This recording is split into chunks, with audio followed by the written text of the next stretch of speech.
Okay, let's open up this.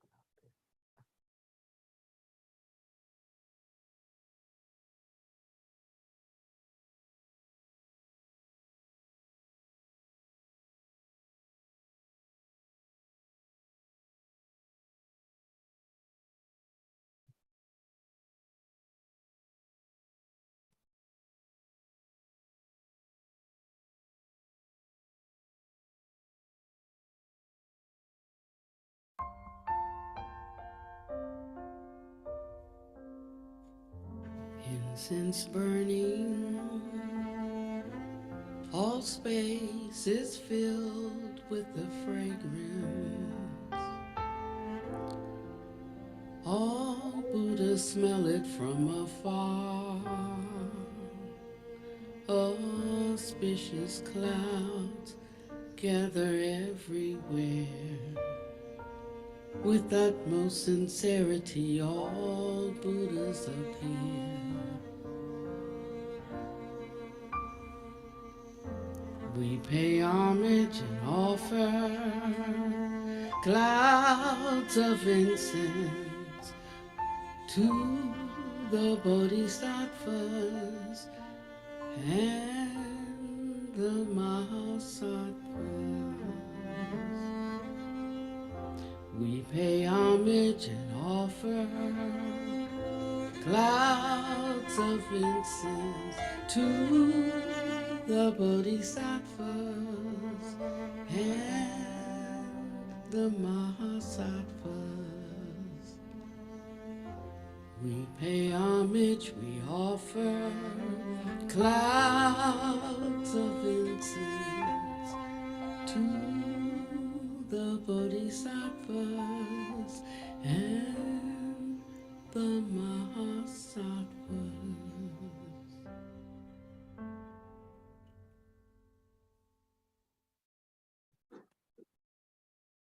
So it is said that all Buddhas are of one mind. Mm. So that when one learns from uh, one Buddha or another, it's not a different Dharma. So how do we end up then with so many different Dharmas? I'd like to explain that to you today because I think it will shift the way that you hold the uh, the Buddhist container or the Dharmic container, and will not confuse labeling and uh, and methods of trying to implement and to understand with what the actual Dharma is, the actual mind of of a Buddha. So sometimes even in this uh, earthly or worldly sense, we have something in our mind and we do our best with whatever skill we have, linguistical skill we have to explain what that is. But most of the time, we either feel insufficient to get across, our idea of what something actually is, to explain it to another person that they could actually enter into the experience of it. So we do the best we can with words, but we really try. We really want to get our point across. And this goes about anything that we're talking about, or anything, I should say, anything that we are thinking about, that we're trying to express to someone else. And we try all different kinds of ways to make sure that you're getting somewhere close to the experience, that you can taste it, um, so that you could get some idea of what it was really like experientially. And depending on how good you are at that, how skillful or how unskillful, combined with the fact that people also take into consideration who's giving them the information. That means if they don't have high regard for you, then the information that you share with them is not going to be that meaningful to them. Or they're going to take it in a way maybe that's lesser than how they hold an understanding of something. Or they're going to feel um, uh, that the information coming is untrustworthy because you say this, but I see you do that, and they will mostly defer to how they know you to be as opposed to what you say. Uh, and so all of these things come together when one is developing the confidence. I use the word confidence instead of the word faith. Developing the confidence to um, trust something, uh, trust what you're bringing, that it is truly beneficial, that it has substance and merit, that it can be verified, um, and that you have their best interests at heart. All of these things come together. So I want to kind of share how we have gotten into such a conundrum around the Dharma. And I think if I can do this well enough, it's not just for the expression is not just to tell the story, to give the history, because history doesn't really do a lot for us, but it is to untangle knots around um, what aspects of our search is reliable and worth taking up. In the first centuries after Shakyamuni Buddha left the body, there was a rise of multiple schools and of thought and teacher lineages. That's because now they were left and they had to use what they had, what understanding they had, what particular teachings they had been given, like from wherever they were, um, and try to fashion that into something that would be useful for other people. So they shared what they knew. But as time went on and different groups were sharing what they knew, they discovered like they learned this, they learned something different or were introduced to it uh, with a different perspective. They learned both of those views and they didn't learn any of those views. He taught them something else because he was teaching according to the needs of those who were present, what they could receive, what was useful for whatever uh, needed to be uprooted or shifted in their life. And so it was different people who had taken up different assimilated cultural um, patterns, ways of understanding things. And so we can imagine how much confusion there was, because when your teacher's there, you think your teacher's going to always be there, although you know that's not true. You just kind of think, well, it won't happen tomorrow or whatever. And then one day, the fullness of time comes and the teacher has departed. And now you're thinking like, woe is me, I wish there had been more time to get this, wish I had paid attention to that. So all the different, um, and there's some trepidation and consternation, trepidation around uh, feeling that you can't fully uh, explain it the way that your teacher explained it so people can really get it, and being cautious about misrepresenting the Dharma and misinforming people that could cause them, uh, uh, it could really affect their lives or cause them suffering, or at the least waste their time. On the other hand, um, on the other hand, uh, you want to really offer enough breadcrumbs that people can at least vector off in a certain direction. If they just keep going, even if you never see them again, you left them with something that was useful for them on their journey, and somebody else can pick up. One plants another waters, and ultimately the increase comes. And so here we have now these, because the Buddha walked all over the place and he taught different things to different people. He corrected their misunderstandings uh, those understandings that had been planted by their culture. For instance, whether you're in a communistic society, or whether you're in a socialistic society, or whether you're in the kind of society that we live in, that is very individualized and really based around a kind of materialism and consumerism that makes us think and approach life, the meaning of life, the benefit of life, what's good about life. So where one group might think my highest and best way of living is to mutually support one another, another group might think, if a man doesn't work, he shouldn't eat, you know. And then both of these groups come together and you kind of stuck in the middle. Well, if a man doesn't work, he shouldn't eat, but yes, but you should be compassionate and feed him anyway and keep trying to educate him and maybe he'll get the right idea. And now you see you got a whole bunch of different thoughts all mixed together. And then everybody has to sort out, to what degree will I be compassionate? To what degree will, I insist that they recognize it's not my job, that each person has to be responsible for itself. I wasn't born to be responsible for you, not for your learning, not for your welfare, not for, on the other hand, what has been given to me, if I recognize that it's not mine, not really, but it's passed into my hands, I can take what I need and I can share. I can share the rest. Sometimes that means me even suffering loss to share what I have with someone else. That's why I say I'm going to give you that thing that I'm not supposed to give you. And if I have to pay a price for that, I'm willing to pay. I'm willing to pay the price for it, uh, with an understanding of what I think the price to pay is.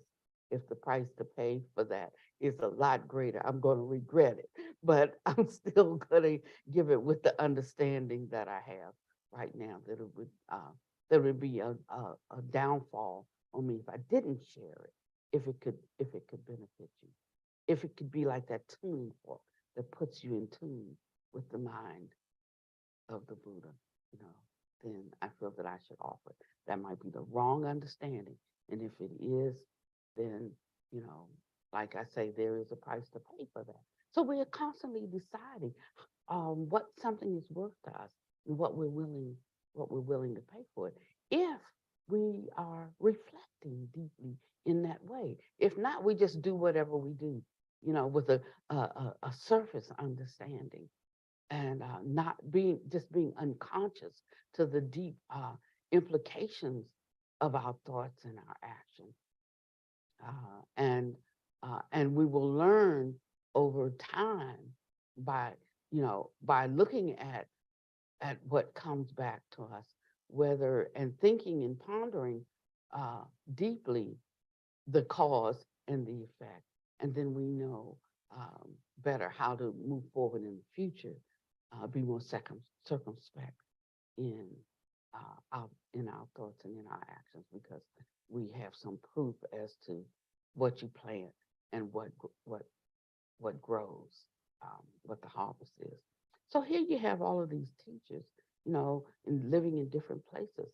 They have different cultures, different ways of looking at things, different ways of understanding things, and they're trying in their effort to organize, to interpret and to re-examine, the Buddha's various teachings. You know, you might call it scattered teachings if you didn't understand that his purpose was not simply to teach and give you information, but to really, pull the prick out of what is paining someone. So two people could be in the same situation, and for one, it would mean stay in that situation because you're going to learn something. It's going to benefit you, and it will ultimately work out all right because you have already planted the seeds of fortune that will allow you to use this experience to take you where you want to go. To another one, it would be like step out of that because you don't yet have the development, or you don't have the understanding, or you're too wounded, you know, to walk through this situation. It's going to do you more harm than it's going to do than it's going to do you good. And so this is a kind of wisdom that comes um, through the practice and the deep and luminous reflection around things. And when you understand this, then you know that you cannot take any particular teaching as a once and for all, for everybody, absolute truth teaching. So truth is not what we think of in terms of this is true and this is false. It leans itself more towards what is uh, oh, I'm so sorry. Could you cut that off for me? Do something. I thought I silenced it. What uh, is the wisdom at its lowest end, which that part is describable. Highest end, probably not describable. You have to be a Buddha to understand it. But at our end, it's a kind of overcoming uh, wisdom that shines onto your uh, path of light that gives you guidance in how to live life meaningfully. Living life meaningfully is not just doing the good things or the quote right things that we should be doing, but to enter into the marvelous fruit of it while we're going through it. It's not like in the sweet by and by, because I suffered so much in this world doing good. It's not that understanding, but it's the great expansive joy. The great joy is too busy a word. The great expansiveness, I'll just say, that comes with wisdom that accompanies wisdom that gives life its brightness, whether you're living on a mountaintop or living in a ghetto, that gives it its brightness, its uh, and and a purpose. And I'm usually speaking of purpose in a different way than I am today, because as a Christian, we would always be asking, Lord, what's my purpose? What's my purpose? Why am I here? They were always co-joined. What's my purpose? Why am I here? Meaning purpose was tied to why am I here? Um, and but now as with the insight of Buddhist thought, I don't think of what is my purpose, like why am I here? I understand that there's been this arising due to causes and conditions. That's why I'm here, But now, what shall I do while I'm here? Is now the question. What is the most beneficial thing for me to do while I'm here? Now, one is stepping away from the I, you know, and fulfilling one's dreams and purposes and so forth, to becoming an instrument available uh, to the world to contribute uh, in a way. And one contributes only to the extent that one has realized something. So if there's great brightness and joy in your life over life, then whatever you contribute rides on the wave of that, and that's what you give. That's what you give people. So so it's not just giving something from one's head, but you literally give them an aspect of life according to what degree of life you have in you. And if you don't have that much life in you, like life's just life, then that's what you give them, something that is not full, something that could possibly even be polluted, even though you have information. What it's wrapped and contained in actually pollutes that information, and what you really give them is the kind of life that you have. It's one thing that concerns me so much about therapists and how so many probably the majority of the therapists come to be therapists because of their need because they needed therapy. and and so it's all wrapped in something in a certain way. And a matter of fact, half of the therapists I know are still seeing therapists, trying to figure out their life. And that's why they think everybody needs one, you know. But and that's not a ding on therapists. You could say the same thing about teachers.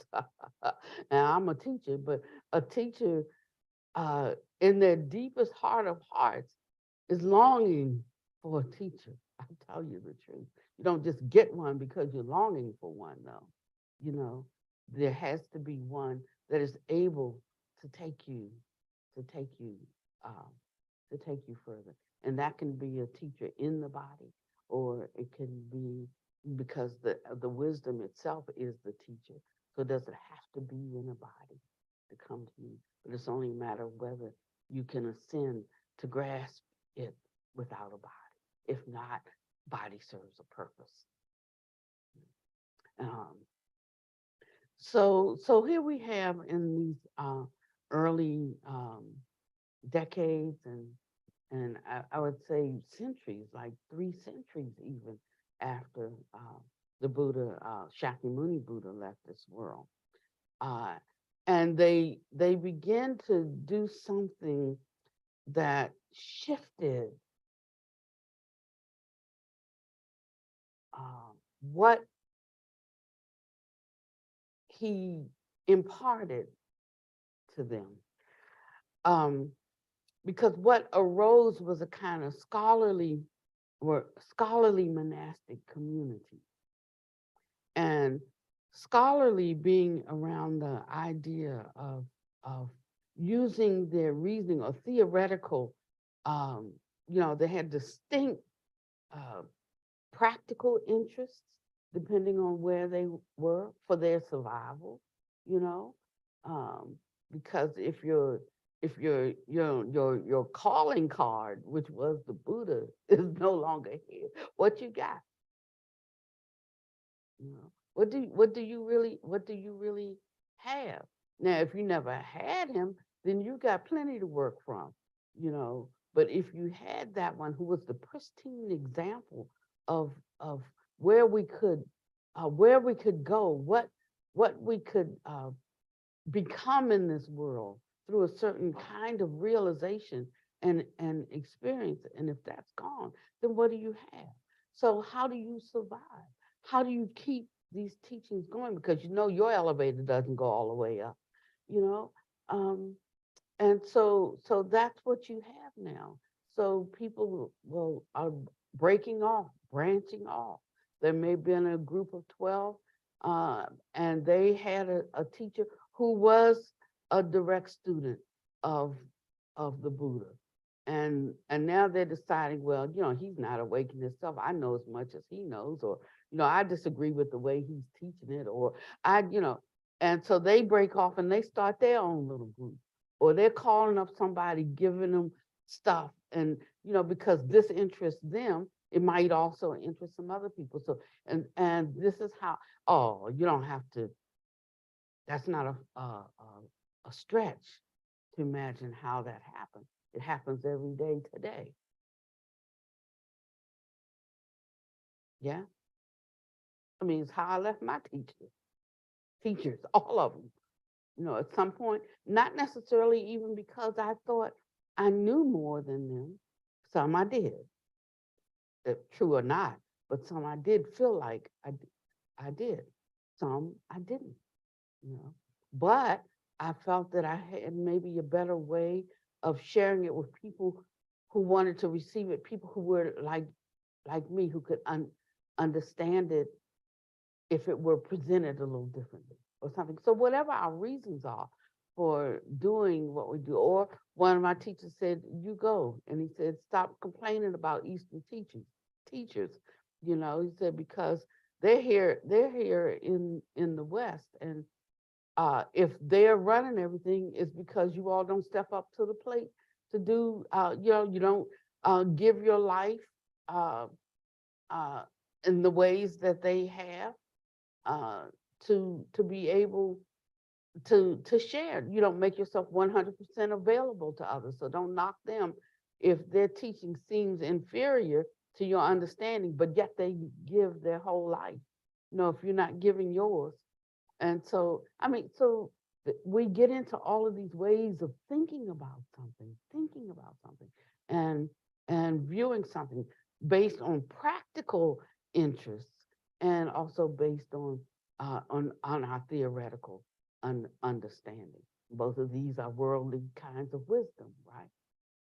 But this is where we are, and so they began to, expend effort in trying to organize, because as it came up against other students of the Buddha who learned other things, and they found out there were other things to learn except for just this bit that they were exposed to or what they knew. That's why he would say often, like, what's more, leaves in my hand or leaves in the forest? And they said, well, the leaves in the forest. He said, yeah, but I'm only giving you this because this is all that you need to be able to reach a certain level. It says if you go for the whole thing, you can end up with nothing. Go for master this. If you master this, all of that will open up to you in some kind of way. May not come through me introducing it, but if you master this, you will posit yourself in a position that the rest of this can open up to you. And so we have these three baskets of teachings that emerged over the years, and one of them, which is what's really most predominant in the West, is the Abhidharma, teachings, and these are a particular system of thought and method of exposition, or method of explaining. So Abhi means concerning, and in this case, Dharma means concern the teachings of the Buddha. So this is thought and method of explaining things concerning the teachings of the Buddha. That's what Abhidharma means. In time, though, it took on its own self-referencing, and it became like seen through the intellectual analysis, the same mind that doesn't know, analyzing and coming up with what is what. Mhm. Uh, um, it took on a decidedly scholastic examination rather than a direct experiencing, which is the way the Buddha led it. And so now we're using, or we're trying to bring about, the Buddha was trying to bring about transformation through these simple ways of dropping in and moving beyond what one knew and understood through the ways that they normally reason things out, right? It took them further and further away from that transformation that he assured them was possible if they could withdraw in this kind of way and follow where he was leading. It took, and they reinvented it to be a reasonable journey, a journey based on reason and intellectual study and discourse. And then that moved it on further into like debating the points to make sure that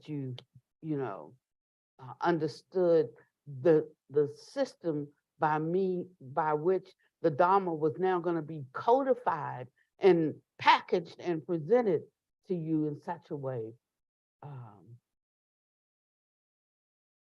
that it would be reasonable. We'd be able to reason our way through it. And in that process, we lost our way. And that's sort of like how institutionalized uh,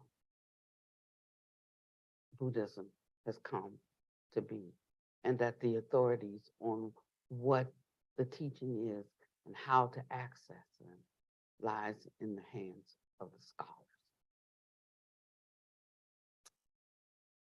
Um, yeah, and that's so sad because he took the the necessity for direct experience every step of the way to bring about transformation, and we made it something else. And so now we are all undergoing that same kind of struggle, trying to decipher and know something through the intellect that he said it would be unreasonable. He said this kind of Dharma cannot be apprehended by mere reasoning alone. So there is a place for us to use our reasoning, but we have to use it within the container of the direct experience that he was pointing to. And until we have that experience, we have no basis for our reasoning. But instead, we now start with a reasoning and we try to cram everybody into that container of experience based on our reasoning. You all with me? Okay. And I was asking, you know, that was the guidance that I was asking for. How to help people really catch the doorway. I'm talking about intelligent people, you know. I'm talking about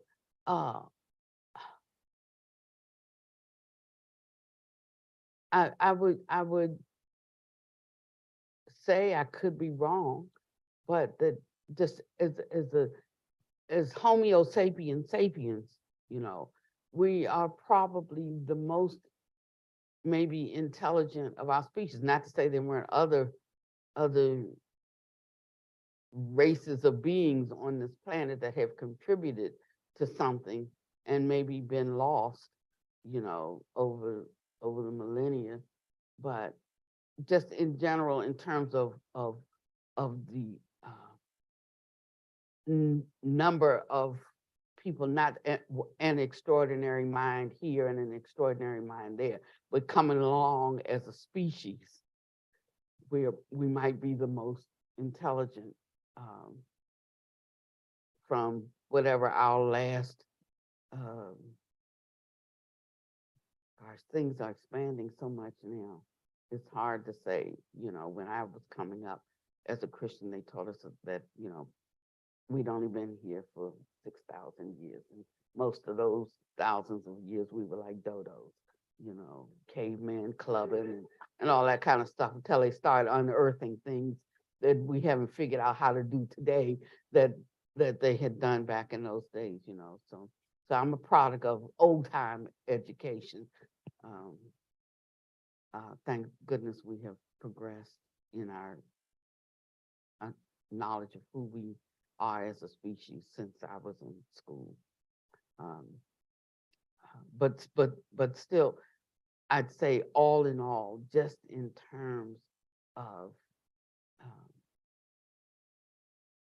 the whole world and not a particular place where there was the evidence of a higher consciousness, but just the whole world, we're in a better place now where we can collectively understand something, and how we use that makes a difference as to where we go. We might be in a little bit of a decline right now, but I don't think we have to be, because there are still enough people who are awake that can influence and shift you know, as easy as the mind was toppled over, because it can be, one can be brought back. I mean, that's what therapists do, right? Um, and so as we understand how to live and move and have our being in the world, and that shows itself in our very brightness, then we have an opportunity to influence other people, you know. And it doesn't have to be along an intellectual bent. It will be by the process of our just walking out our own intrinsic nature to the extent that we understand our intrinsic nature. And so the Buddha was pointing back to that intrinsic nature. And he said, you're not going to be able to apprehend it by mere reasoning alone. So the question then becomes, how much of the setting aside of the place that I hold, the status that I hold knowledge, what I've learned through my institutions, through the manner of which, my mind has been directed over the years, that I come to reason and draw conclusions about things. How much of that am I willing to suspend? And is it even worth it to me to suspend some of that, to perhaps encounter something that's just as valid, more valid in its own way as this that I have found to be useful and valid to me? It's a kind of experiment. And the only way that one can enter into that other gate is that they have recognized the unsatisfactoriness of the gate that they have already entered. And until one comes to that place, then the Dharma is not of much use to them. It just becomes something else that they do on their time off, or when they can eke out an hour here and there, but it's something to tickle their fancy, something to discuss and ponder. They might take a little bit of it and use, they'll pick and choose and put a little bit of it here to sweeten the spice of their life that they already have, that's firmly established and fixed in their views. And that can do a little bit of good too. So some is better than none. Like if you like sweet things and you can't have all the sugar that you want, a little sugar is better than none. So yeah. But when you really taste it, and when one really reflects on the richness of it, how it alters one's, I'll just say livelihood, which is not just what they do for a living, but it's like the sum total of everything they do in life. When it enriches it in that kind of way, then one looks a little more deeply, one looks a little more closely, because the satisfaction is so great, in spite of maybe nothing even changes in the outer world, yet everything is changed inside. And so we stepped away from a teaching that was based on the necessity, right? For direct experience every step of the way, to something that could be reasoned out through study and discourse. And therefore, our practice yields only what the intellect assumes is knowable or verifiable through its reasoning. So I say to you, if you are putting the teachings in place, looking for the direct experience that verifies whether it's true or not, holding open that possibility then one can see and one can know. Then you're destined to see and to know. And you can take comfort in that, but one should know that one's obstacle then is the extent to which when they encounter the teachings, they say, oh, but I'm a reasonable person. And because this hasn't happened in my experience, this can't be true. Then one will never enter into that level of life. It's like the woman who says, I'll never find a good man. You can count on it.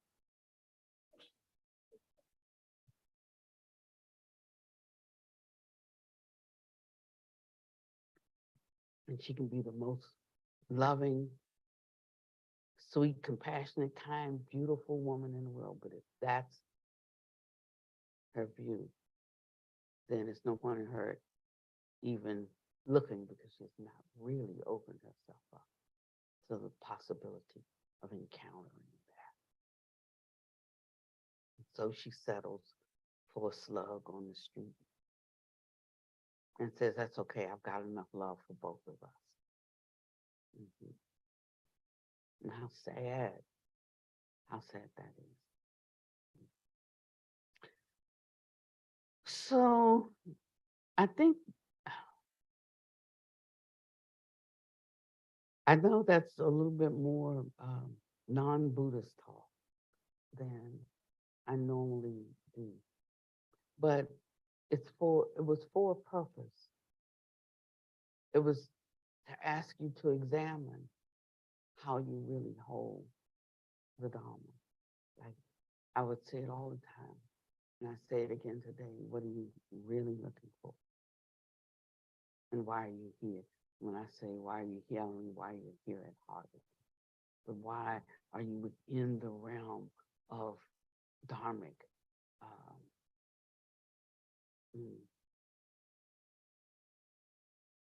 Why you are exploring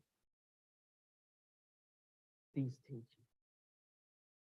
because they are not teachings in and of themselves.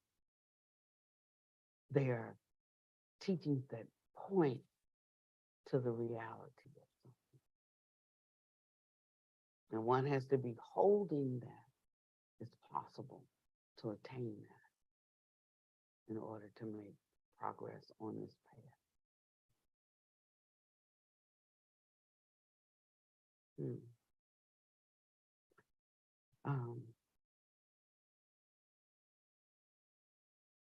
So what happened is there were two kind of different approaches that arose. One became very analytical. And then the process of the analysis, the cutoff,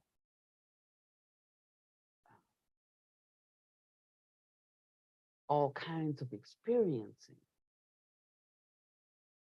And they say that there were 18 schools, but then they say there were like a lot more than 18, and 18 just became like a big number. Just, because each, within one of the 18, you could have different lineages because those teachings came down through different teachings. So even within one school, you could have many, many different lineages, as we see today, right? So that became one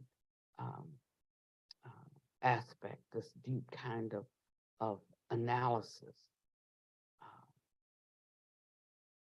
And the other side was one that did basically no analysis. And both of these extremes led to wrong understanding. So on one hand, too much analysis and not enough opening to the direct experience. It's sort of like how I see relationships emerging amongst young people, and the kind of uh, love that we fostered in earlier generations is not there. It's sort of like everything in the relationship is transactional. It's almost robotic. It's kind of cold. You know, there are ways, young people I'm talking about in the 20s, and everything that they do in life is transactional. They have no skill, no uh, in, interpersonal skill building ability because they're always on the computer or whatever. So they haven't developed um, uh, the ability to relate and to touch each other on deep levels, you know. And so everything is transactional. I had a retreat one time, and because our retreats are Dharma based, except for um, well, if someone was coming here for a retreat, there would be an accommodation fee. I mean, because food's not free, people have to cook it. The rooms have to be prepared. You have, your electricity and your costs for having spent. You got your mortgage, you got all of that. And those are real things with real numbers. And they require payment unless you're going to sit outside at the root of a tree. And so there was a basic fee to cover that, but there was no fee for what um, all of that was created was to provide value in your life. So that part, which would come through the skill of the teacher, would be called Dharma based. So you give, whatever that's worth to you, or what's rising up in your heart. Of course, if your heart is not informed by any kind of wisdom, probably little or nothing rises up in your heart of what you think other people should do for you, but what you wouldn't be willing to do for other people. So that's how the mind works. So there would be just the base fee to cover basic expenses, and it would be Dharma. So this guy, he like really, really got a lot out of the retreat. And he said, I want to offer you Dharma, and I want to make sure it's the right amount. So what I'd like for you to do for me is I'd like for you to give me, write down what your mortgage is, all of your expenses, how much the food costs, what the electricity was for 7 days. Just take the average. I mean, he really asked me this. He wanted all of those things. And then he said, and then I want to take those expenses, divide it up, the monthly expense, divide that up into a week's expenses, and divide that by how many people came to the retreat. And that's what I'd like to offer you for Donna. I told him just keep it all. That was just too much. It was, um, and because that's an offering that should not be made. You know, and I mean, but that's really that was where he was. I mean, and he was sweating over it too. It wasn't like, I mean, he had no understanding about anything and could not even find his heart in the process to know the meaning of something to him, or how to express that, you know. But he was I want to use a term, but I can't use the term because there's a group that calls themselves by that name. And so if I use that term, then you'll like be thinking I'm talking about that group, and I'm not talking about that group. So I won't use the term, but he was so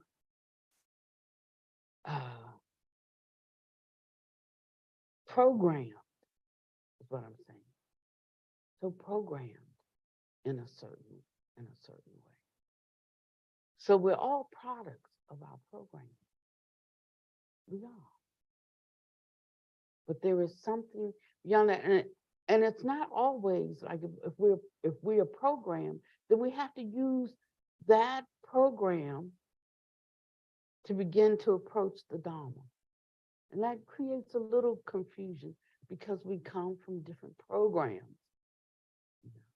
But if we recognize that the Dharma is not going to fit within our program, if we don't realize that, then we will miss the Dharma. That's all I'm saying. So things are accelerating now. And they're going to move so fast that you will miss it. If you know how you have this conveyor belt, I saw one in Japan, and they have the food on the conveyor, and the conveyor runs the whole length of the counter, and it just keeps going like this. And every time somebody sees something they want, they just take that off the conveyor, and that becomes their meal. And then later, if you want something else, as you see it come, you take that off, and that becomes your meal. And the Dharma is moving on a conveyor belt like this. That's how I'm seeing, And if you let it go by, somebody else might take that meal. That one might not come back around to you for a long time. Don't hesitate. When you see it, take it. Sometimes something can look good, but you don't know what it is, But maybe you could just take it and taste it. In a reputable restaurant.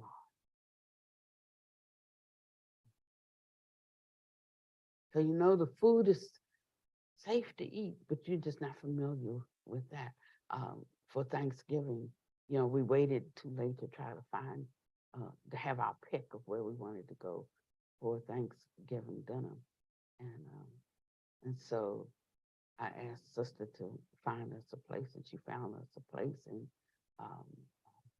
and they didn't post a Thanksgiving meal, but it's a French restaurant. I'm like, oh, okay, so everything's got a big dollop of sauce on it, because the French food has a lot of gravies and things like that, and I'm thinking, for Thanksgiving, does it call someplace else? Ask them what they're having for Thanksgiving, and let's see if we can find something else. But don't cancel that reservation. We'll keep that. If we don't, we'll just have French meal on Thanksgiving. But it's something like that. So I mean, they have things have fancy names like escargot, but I don't think I want to eat it. So I might take that off the that what was the word that I just used? Conveyor? Yeah, because it's a reputable restaurant, fine food. I might take that off and find out, like, I don't want snails, I mean, somebody might find them delectable, but that one I don't have to eat. But I'm not willing to pass up everything because there's something that I'm not willing to eat or that I don't want to eat. Don't. There were times that I didn't like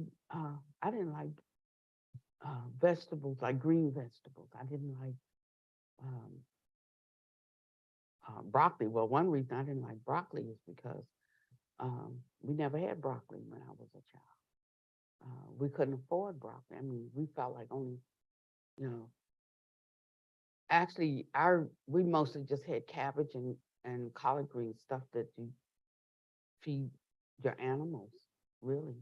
I remember one time when I was working for Arbitron, and they gave men raises, women they gave them Friday afternoons to have potluck. That was our reward, for doing good. We would, it's like the Nielsen rating when things come on TV, and so I was doing that kind of thing, and I would always get Mississippi, and when we were doing a sweep, it was always some kind of weather catastrophe going on, So we had to work really hard because our clients paid us to get those numbers of what shows people were watching, because determine where the advertising dollars would go, but they gave us the women the worst states, so we didn't always fare as well as the men, had the safe states, and we, we'd be working through a hurricane or through, a tornado or through something all the time during the sweeps. And so how they rewarded us is not in salary increase, but they give us Friday afternoons off to have like a little party, you know. And when I got this, I thought, oh, Friday afternoon, this is so great. It was after I'd been there for a while that I realized that this is instead of money, you know. Uh, and so I bought what I knew how to fix, which was collard greens. I could fix. Well, I get my mother to fix them, and I bring them. But my family, they were Southern. They could hook up that stuff. And so I bring a big pot. And she was saying, like, what is this? I said, it's collard greens. She said, collard greens, that's what we feed the pigs. Where I come from, she's from England. And so I said, well, that's a waste. You go ahead and taste them. And she did it. She came like, these are the most delicious. I never, ever, ever knew, that the people could eat them. and uh, and so sometimes, we think it's something that we don't really want, because we have an idea in our head about what it is based on, our cultural understanding or our reasonable assessment, you know, according to what we've already learned or how we've already been taught or how we've already been groomed. And it causes us to miss something most electric that will transform the way completely that you see life and the purpose of life, the quality of life, and actually your great contribution. And one thinks that one is done for, nothing left to do, nothing greater than one that one can do.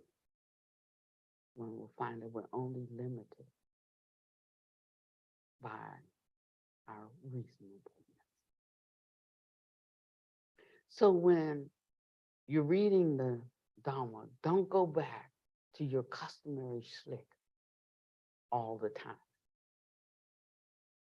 Just reinforcing what you already know, but expand what you know within the field of Dharmic discourse, to see what others were exposed to, what others touched, the train of thought, the pathway that the Buddha was leading them on based on, their own individual journey. Because where you started in Dharma is not where you are today. So what you need today is not what you needed when you started. So if you hold that in your heart and be willing to try to have a vision to see what is possible, not just for the Buddha, but for you. Because both you, me, and the Buddha, not just Shakyamuni Buddha, he wasn't the only one. And many, many, many Buddhas who we can't call them Buddhas because they weren't Buddhists.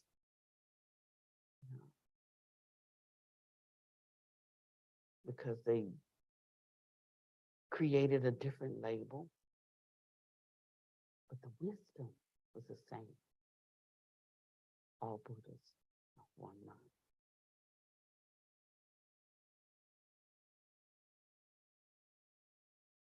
So within Buddhism and without Buddhism, looking for that jewel of wisdom that gives life and gives it more abundance. And out of that life that one has, they give others. life. You may not be able to find the words for it, but when one tastes and sees that it is good, then they know. And that's what direct experience is all about. So as we finish going through the stories of a Buddhist monk, I'd like for you to take that mindset into the inquiry. If you want to call it a fantasy journey, that's okay. From time to time, we watch a fantasy movie, don't we? The fantasy movies, sometimes they restore our sense of joy, mystery, and wonder. And we don't feel so old. They encourage, inspire, and stimulate us in a certain way. We could take them as allegory or imagery that represents something real, and then something shifts in our reality.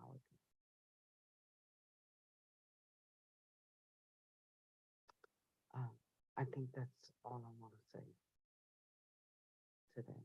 So it came to me in 3 minutes, and it took me an hour and 15 minutes to unpack it, but I'm going to get better. I'm going to get faster. And it seems like a little thing. That's why I wanted to talk about it over and over and over in lots of different ways. Because if we take these little insights, they will become big insights as we ponder them. Like what's really hindering? What is really my idea of waking up? That's what. I mean, there was a particular time called the Age of Enlightenment, and actually we went retrograde around spiritual things. Maybe we did have some advancement out here, but this is fleeting. It's just a little scintilla of what our total experience of life will be. We don't die because the body drops off. And when this body came into being, it came from somewhere. It didn't just like pop up in here saying, I'm here. There was the production of a cause. So we have to think before disappearance and after disappearance. But if we can't even expand enough to think during this appearance, then before and after we're doomed. Don't even try to think about those. Let's do something here, now, more fully, more expansively, because we can access more of our intrinsic nature. And that is right at our fingertips if we open up.